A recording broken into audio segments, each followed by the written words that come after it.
La Bible du semeur. Proverbs 28. Les criminels prennent la fuite sans que personne les poursuive. Les justes sont confiants comme un jeune lion. Quand la révolte règne dans un pays, les chefs se multiplient. Mais, avec un homme intelligent et qui a du savoir, l'ordre règne. Un homme pauvre qui opprime les indigents est comme une pluie dévastatrice qui provoque la disette. Ceux qui abandonnent la loi exaltent le criminel. Mais ceux qui obéissent à la loi le combattent. Ceux qui s'adonnent au mal ne comprennent rien à la droiture. Mais ceux qui s'attachent à l'Éternel comprennent tout. Mieux vaut un pauvre qui se conduit de façon intègre qu'un riche qui suit des chemins tortueux. Qui observe la loi est un fils intelligent. Qui recherche la compagnie des jouisseurs fait honte à son père. Celui qui augmente sa fortune par un intérêt usurier amasse des biens pour celui qui a compassion des pauvres. Si quelqu'un se détourne pour ne pas écouter la loi, sa prière même est en horreur à Dieu. Qui égare les justes dans une mauvaise voie tombera lui-même dans la fosse qu'il a creusée. Mais les hommes intègres connaîtront le bonheur. L'homme riche se prend pour un sage. Mais le pauvre qui est intelligent le démasque. Quand les justes triomphent, c'est magnifique. Mais quand les méchants accèdent au pouvoir, chacun se tient caché. Qui cache ses fautes ne prospérera pas. Qui les avoue et les délaisse obtient miséricorde. Heureux l'homme qui a constamment la crainte de faire du mal. Mais celui qui s'obstine tombera dans le malheur. Un souverain méchant régnant sur un peuple pauvre est comme un lion rugissant ou un ours qui charge. Un despote dépourvu d'intelligence multiplie les exactions. Mais celui qui déteste le gain mal acquis vivra de longs jours. L'homme accablé à cause du meurtre qu'il a commis court vers la tombe. Que personne ne l'en empêche. Qui mène une vie intègre trouvera le salut. Mais l'homme corrompu qui suit deux chemins à la fois tombera dans l'un ou l'autre. Qui travaille sa terre aura du pain en abondance. Qui court après des futilités sera rassasié de misère. L'homme loyal sera comblé de bénédictions. Mais qui veut s'enrichir rapidement ne restera pas impuni. Celui qui est partial n'agit pas bien. Et pourtant, un homme est capable de faire le mal pour une bouchée de pain. L'homme envieux se hâte de s'enrichir. Il ne se rend pas compte que la pauvreté va fondre sur lui. Qui reprend son prochain gagnera finalement sa faveur. Plutôt que l'homme au langage flatteur. Qui dépouille son père et sa mère. Et prétend que ce n'est pas un péché. Est le compagnon de celui qui détruit. L'homme insatiable suscite des querelles. Mais celui qui se confie en l'Éternel connaîtra l'abondance. Qui se fie à ses propres pensées n'est qu'un insensé. Mais celui qui suit la voie de la sagesse échappera au danger. Qui donne aux pauvres ne sera pas dans le besoin. Qui se bouche les yeux à la misère d'autrui se charge de beaucoup de malédictions. Quand les méchants parviennent au pouvoir, tout le monde se cache. Mais quand ils succombent, les justes se multiplient. Psaume chapitre 136 à 40. Son amour est éternel. Célébrez l'Éternel, car il est bon. Car son amour dure à toujours.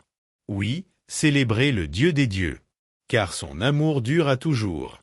Célébrez tout le Seigneur des seigneurs. Car son amour dure à toujours. Lui seul a opéré de merveilleux prodiges. Car son amour dure à toujours. Il a créé le ciel par son intelligence. Car son amour dure à toujours. Et il a étendu la terre sur les eaux. Car son amour dure à toujours. Il a fait les grands astres. Car son amour dure à toujours. Il a fait le soleil pour présider au jour. Car son amour dure à toujours. La lune et les étoiles pour présider à la nuit. Car son amour dure à toujours. Il frappa les premiers-nés de l'Égypte. Car son amour dure à toujours. Il en fit sortir Israël. Car son amour dure à toujours. Par sa grande puissance, en déployant sa force. Car son amour dure à toujours. Il fendit en deux la mer des roseaux. Car son amour dure à toujours. Il y fit passer Israël. Car son amour dure à toujours. Et il précipita le Pharaon et son armée dans la mer des roseaux. Car son amour dure à toujours. Il conduisit son peuple à travers le désert. Car son amour dure à toujours. Il frappa de grands rois. Car son amour dure à toujours. Il fit périr de puissants souverains. Car son amour dure à toujours. Il fit périr Sion, roi des Amoréens. Car son amour dure à toujours. Et Ogé, roi du Basan. car son amour dure à toujours. Il donna leur pays en possession, car son amour dure à toujours. En possession à Israël, son serviteur, car son amour dure à toujours. Dans notre humiliation, il est intervenu pour nous, car son amour dure à toujours. Il nous a délivrés de tous nos ennemis, car son amour dure à toujours. Il donne à toute créature sa nourriture, car son amour dure à toujours. Louez le Dieu des cieux, car son amour dure à toujours. Psaume 137. Au bord des fleuves de Babylone. Au bord des fleuves de Babylone. Nous nous étions assis et nous pleurions. En pensant à Sion. Au saule de cette contrée, nous avions suspendu nos lyres. Ceux qui nous avaient déportés nous demandaient des chants. Nos oppresseurs réclamaient d'être réjouis. Chantez-nous, disaient-ils, quelques chants de Sion. Comment peut-on chanter les chants de l'Éternel? Sur un sol étranger? Si jamais je t'oublie, Jérusalem. Que ma main droite perde sa force, et que ma langue se colle à mon palais. Si je ne pense plus à toi, Jérusalem. Si je ne te mets plus. Avant toute autre joie. Souviens-toi, Éternel, des Édomites, qui en ce jour du malheur de Jérusalem, criaient bien fort, rasez-la donc, rasez jusqu'à ses fondations. Ô dame Babylone, tu seras dévastée. Heureux qui te rendra tout le mal que tu nous as fait. Heureux qui saisira tes nourrissons, pour les briser contre le roc. Psaume 138. Je veux chanter ta fidélité. De David. Je te louerai de tout mon cœur. Devant les puissants de ce monde, je te célébrerai avec de la musique. Je me prosterne dirigé vers ton sanctuaire. Et je te loue, pour ton amour et ta fidélité, car tu as réalisé tes promesses en surpassant ta renommée. Le jour où je t'ai invoqué, toi tu m'as répondu. Et tu m'as donné du courage, tu m'as fortifié. Que tous les rois du monde te louent, ô Éternel, à l'écoute de ta parole. Et qu'ils célèbrent les œuvres de l'Éternel par leurs chants. Grande est la gloire de l'Éternel. Si haut qu'est l'Éternel, il voit les humbles. Et de loin il repère les orgueilleux. Si je passe par la détresse, tu préserves ma vie face à la furie de mes ennemis. Tu interviens pour me sauver. Oui, l'Éternel achèvera son œuvre en ma faveur. Éternel, ton amour dure à toujours. N'abandonne donc pas tes créatures. Psaume 139. Seigneur, tu sais tout de moi. Ô chef de cœur. Psaume de David. Éternel, tu me sondes et tu me connais. Toi, tu sais quand je m'assieds et quand je me lève. De loin, tu discernes tout ce que je pense. Tu sais quand je marche et quand je me couche. Et tous mes chemins te sont familiers. Bien avant qu'un mot vienne sur mes lèvres. Éternel, tu sais déjà tout ce que je vais dire. Tu m'entoures par derrière et par devant. Et tu mets ta main sur moi. Merveilleux savoir hors de ma portée. Savoir trop sublime pour que je l'atteigne. Où pourrais-je aller loin de ton esprit? Où pourrais-je fuir hors de ta présence? Si je monte au ciel, tu es là. Et si je descends au séjour des morts, voilà. Si j'emprunte les ailes de l'aube, et que j'aille demeurer aux confins des mers. La ossi ta main me dirigera. Ton bras droit me tiendra. Et si je me dis, du moins les ténèbres m'envelopperont. Alors la nuit même se change en lumière tout autour de moi.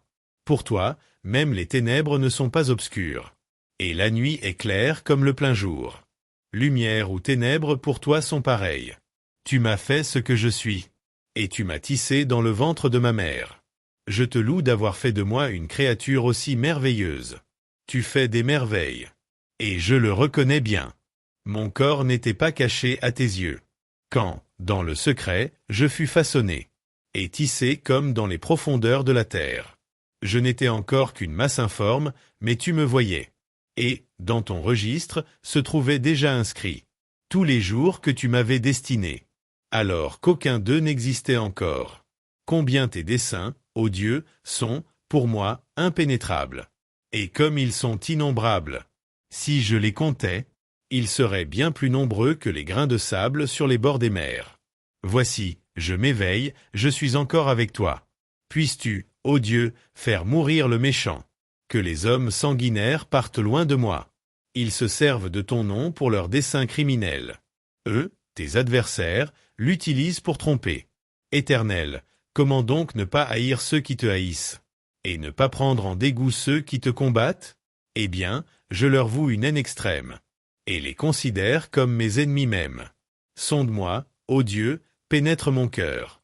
Examine-moi, et pénètre les pensées qui me bouleversent. Considère si je suis le chemin du mal.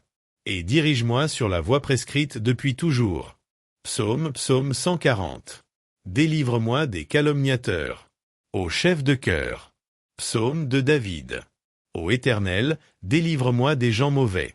Préserve-moi des violents. Ils forment dans leur cœur des desseins malveillants. Jour après jour, ils cherchent des querelles. Leur langue est acérée tout comme celle d'un serpent, et ils sécrètent sous leurs lèvres du venin de vipère. Ô Éternel, préserve-moi des griffes du méchant. Protège-moi des violents, de ceux qui projettent ma chute. Des arrogants ont disposé des pièges devant mes pas. Des gens pervers ont tendu leurs filets. Et le long du chemin, ils ont placé des traquenards pour moi. J'ai dit à l'Éternel, tu es mon Dieu. Ô Éternel, prête attention à mes supplications. Ô Éternel, Seigneur, toi, mon puissant Sauveur. Tu protèges ma tête au jour de la bataille. Ô Éternel, n'accorde pas à ces méchants ce qu'ils désirent. Ne laisse pas leurs projets réussir, car ils triompheraient. Que sur la tête de ceux qui m'environnent. Retombe enfin le mal provoqué par leurs lèvres. Que des charbons ardents soient déversés sur eux. Que dans le feu, ils soient précipités. Au fond d'un gouffre d'où ils ne pourront plus se relever. Que les mauvaises langues ne se maintiennent pas dans le pays. Que l'homme viol soit pourchassé sans trêve par le malheur. Je sais que l'Éternel rendra justice aux pauvres, et fera droit aux défavorisés. Alors les justes diront tes louanges. Les hommes droits habiteront en ta présence. Jean chapitre 7, versets 25 à 52. En le voyant, quelques habitants de Jérusalem s'étonnaient. N'est-ce pas celui qu'ils veulent faire mourir? Or, le voilà qui parle librement en public et personne ne lui dit rien. Est-ce que, par hasard, nos autorités auraient reconnu qu'il est vraiment le Messie? Pourtant, lui, nous savons d'où il est, mais le Messie, quand il viendra, personne ne saura d'où il est. Alors Jésus intervint d'une voix forte, et on l'entendit dans toute la cour du temple, « Vraiment, vous me connaissez et vous savez d'où je suis. Sachez-le, je ne suis pas venu de ma propre initiative. C'est celui qui est véridique qui m'a envoyé. Vous ne le connaissez pas. Moi, je le connais, car je viens d'auprès de lui, et c'est lui qui m'a envoyé. » Alors plusieurs essayèrent de l'arrêter, et pourtant personne ne mit la main sur lui, parce que son heure n'était pas encore venue. Cependant, beaucoup, parmi la foule, crurent en lui. Quand le Messie viendra, disait-il, accomplira-t-il plus de signes miraculeux que n'en a déjà fait cet homme-là? Ce qui se murmurait ainsi dans la foule au sujet de Jésus parvint aux oreilles des pharisiens. Alors les chefs des prêtres et les pharisiens envoyèrent des gardes du temple pour procéder à son arrestation. Jésus déclara, « Je suis encore pour un peu de temps parmi vous. Ensuite je retournerai auprès de celui qui m'a envoyé. Vous me chercherez, et vous ne me trouverez pas, et vous ne pouvez pas aller là où je serai. » Sur quoi, ses auditeurs se demandèrent entre eux, « Où va-t-il aller pour que nous ne le trouvions pas? Aurait-il l'intention de se rendre chez les Juifs dispersés parmi les non-Juifs? Voudrait-il peut-être même apporter son enseignement aux non-Juifs? Que peut-il bien vouloir dire quand il déclare, « Vous me chercherez et vous ne me trouverez pas, et vous ne pouvez pas aller là où je serai » L'eau vive. Le dernier jour de la fête, le jour le plus solennel, Jésus se tint devant la foule et lança à pleine voix, « Si quelqu'un a soif, qu'il vienne à moi, et que celui qui croit en moi boive. Car, comme le dit l'Écriture, des fleuves d'eau vive jailliront de lui. » En disant cela, il faisait allusion à l'Esprit que devaient recevoir plus tard ceux qui croiraient en lui. En effet, à ce moment-là, l'Esprit n'avait pas encore été donné parce que Jésus n'était pas encore entré dans sa gloire. Pour ou contre Jésus? Dans la foule, plusieurs de ceux qui avaient entendu ces paroles disaient, « Pas de doute, cet homme est bien le prophète attendu. » D'autres affirmaient, « C'est le Messie. » Mais, objectaient certains, le Messie pourrait-il venir de la Galilée? L'Écriture ne dit-elle pas que le Messie sera un descendant de David et qu'il naîtra à Bethléem, le village où David a vécu? Ainsi, le peuple se trouva de plus en plus divisé à cause de lui. Quelques-uns voulaient l'arrêter, mais personne n'osa porter la main sur lui. Les gardes du temple retournèrent auprès des chefs des prêtres et des pharisiens. Ceux-ci leur demandèrent, « pourquoi ne l'avez-vous pas amené? Ils répondirent, personne n'a jamais parlé comme cet homme. Quoi? Répliquèrent les pharisiens, vous aussi, vous vous y êtes laissé prendre. Est-ce qu'un seul des chefs ou un seul des pharisiens a cru en lui? Il n'y a que ces gens du peuple qui ne connaissent rien à la loi, ce sont tous des maudits. Là-dessus, l'un d'entre eux, Nicodème, celui qui, précédemment, était venu trouver Jésus, leur dit, « Notre loi nous permet-elle de condamner un homme sans l'avoir entendu et sans savoir ce qu'il a fait de mal? Es-tu, toi aussi, de la Galilée? » Lui répondirent-ils. « Consulte les Écritures, et tu verras qu'aucun prophète ne sort de la Galilée. » Première des Chroniques, chapitre 29. Les dons du roi pour la construction du temple. Puis le roi David dit à toute l'assemblée, « Mon fils Salomon, le seul que Dieu ait choisi, est jeune et inexpérimenté, alors que l'ouvrage est immense, car ce n'est pas pour un homme qu'il s'agit de construire un palais, mais bien pour l'Éternel Dieu. Quant à moi, j'ai consacré tous mes efforts à préparer pour le temple de mon Dieu de l'or, de l'argent, du bronze, du fer et du bois pour tout ce qui est à fabriquer avec ces divers matériaux. J'ai préparé aussi des pierres d'onyx et des pierres à enchâsser, des pierres brillantes et de diverses couleurs, toutes sortes de pierres précieuses et des blocs de marbre blanc en abondance. De plus, par amour pour le temple de Dieu, je donne pour sa construction des biens précieux en or et en argent que je possède personnellement, en plus de tout ce que j'ai préparé pour le sanctuaire. Il y a dans mes réserves 100 tonnes d'or pur d'Ophir et 250 tonnes d'argent affiné pour recouvrir les parois des bâtiments. Cet or et cet argent sont destinés à la confection de tout ce qui doit être en or et en argent, ainsi qu'à tous les travaux que les artisans auront à exécuter. À présent, qui d'entre vous est prêt à donner volontairement et de façon généreuse pour l'Éternel? Les dons du peuple pour la construction du temple. Alors les chefs des groupes familiaux et des tribus d'Israël, les chefs des milliers et des centaines, et les responsables des affaires du roi offrirent des dons volontaires. Ils remirent spontanément pour le temple de Dieu 170 tonnes d'or, 10 000 pièces d'or, plus de 300 tonnes d'argent, quelques 600 tonnes de bronze et plus de 3 000 tonnes de fer. Ceux qui possédaient des pierres précieuses les confièrent à Yéhiel le Guershonite pour le trésor du temple de l'Éternel. Le peuple se réjouit de ces dons volontaires, car c'était d'un cœur sans partage qu'il les avait faits à l'Éternel. Le roi David en éprouva lui aussi une très grande joie. Prière de reconnaissance. David bénit l'Éternel devant toute l'assemblée en disant, « Béni sois-tu à tout jamais, ô Éternel, Dieu de notre ancêtre Israël. À toi, Éternel, appartiennent la grandeur, la puissance et la magnificence, et la gloire et la majesté. Car tout ce qui est dans le ciel et sur la terre est à toi, Éternel. C'est à toi qu'appartient le règne. Tu es le souverain au-dessus de tout être. Et c'est de toi que viennent la richesse et la gloire. Tu domines sur tout. Et dans ta main réside la force et la puissance. Tu détiens le pouvoir d'élever qui tu veux et de le rendre fort. C'est pourquoi, notre Dieu, nous te louons. Nous célébrons ta gloire. Car, qui donc suis-je? Et qui donc est mon peuple? Pour avoir les moyens de t'offrir de tels dons?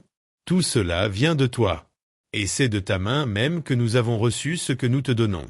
Nous sommes devant toi comme des étrangers, des hôtes, tout comme nos ancêtres. Notre vie sur la terre est aussi éphémère qu'une ombre passagère qui passe sans espoir. Éternel, notre Dieu, c'est de ta main que vient toute cette fortune, que nous venons de réunir pour te bâtir un temple qui portera ton nom, toi qui es saint. Tout cela t'appartient. Je le sais, ô mon Dieu, tu sondes notre cœur. Et tu as du plaisir lorsque quelqu'un est droit. Eh bien, c'est d'un cœur droit que je t'ai apporté tous ces dons volontaires. Et j'ai vu avec joie ton peuple ici présent apporter ces dons volontaires. Ô Éternel, Dieu d'Abraham, d'Isaac et d'Israël, nos pères, conserve pour toujours dans le cœur de ton peuple ces dispositions, ces pensées, et maintiens fermement leur cœur tourné vers toi. À mon fils Salomon donne un cœur sans partage, afin qu'il obéisse à tes commandements, tes ordonnances et tes lois, et les applique tous, et qu'il bâtisse le palais en vue duquel j'ai fait tous ces préparatifs. L'onction royale de Salomon. Là-dessus, David dit à toute l'assemblée, « Bénissez l'Éternel, votre Dieu. » Alors toute l'assemblée loua l'Éternel, le Dieu de ses ancêtres. Ils s'inclinèrent et se prosternèrent devant l'Éternel et devant le roi.